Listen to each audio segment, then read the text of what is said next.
Anishtam ishtam mishram cha trividham karmanah phalam bhavati atyaginam pretya natu sannayasinam kvachit. Hello friends, this is the 12th shlok of the 18th chapter of Bhagavad Gita, and today we will understand this shlok in detail. So let's first go over its meaning. So the shlok says, Anishtam ishtam mishram cha, which means mixture of desirable and undesirable. Trividham karmanah phalam, which means fruits in action in the three modes. Bhavati atyaginam pretya, which means after death are there for those who haven't renounced. Natu sannayasinam kvachit, which means but never for the renouncers. So in this shlok, Shri Krishna is basically adding to the idea of the previous shlok. So in the previous shlok we understood that the real renunciation is the renunciation of the fruits of the actions.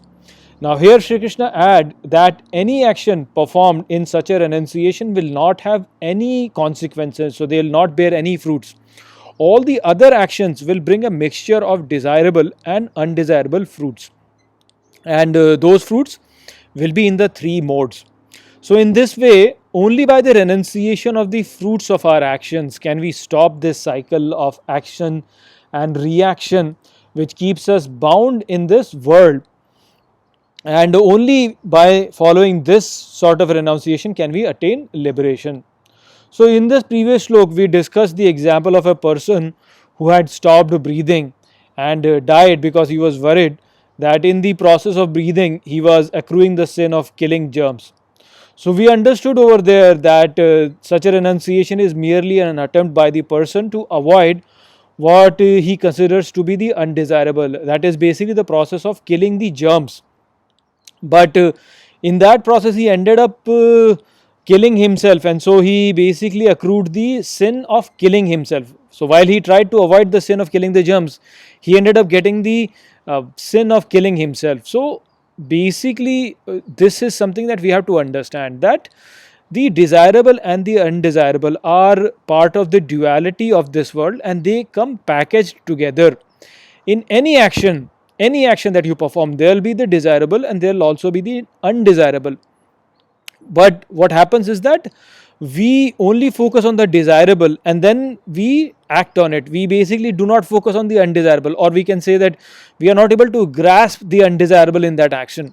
So the person who stopped breathing, he thought that there is the desirable in this action, that I am avoiding killing of the germs, but he was unable to see the other part of it, which is killing himself.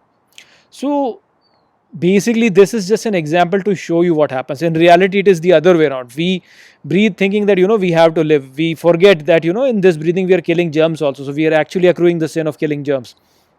So that is what we have to understand, that all actions, no matter what action you perform, that action has the desirable in it and also the undesirable.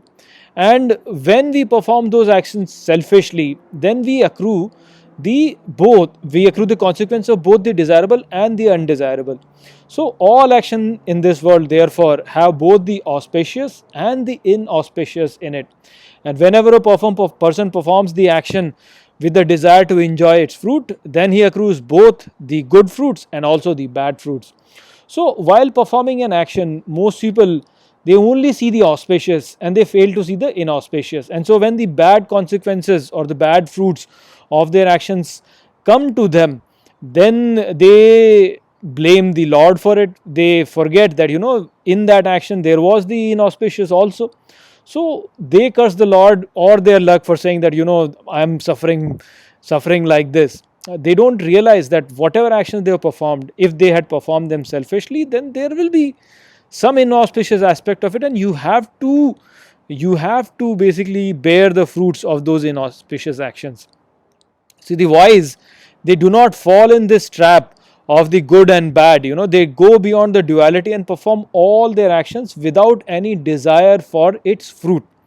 And in this way, they go beyond the duality and they attain the supreme. They avoid all of this good fruits and bad fruits. They just go beyond the fruits and they attain the supreme. So we all have to understand this very important fact that Shri Krishna enumerated over here. So I hope that I have explained this shlok well to you. With that, I'll close this video. I'll see you in the next video.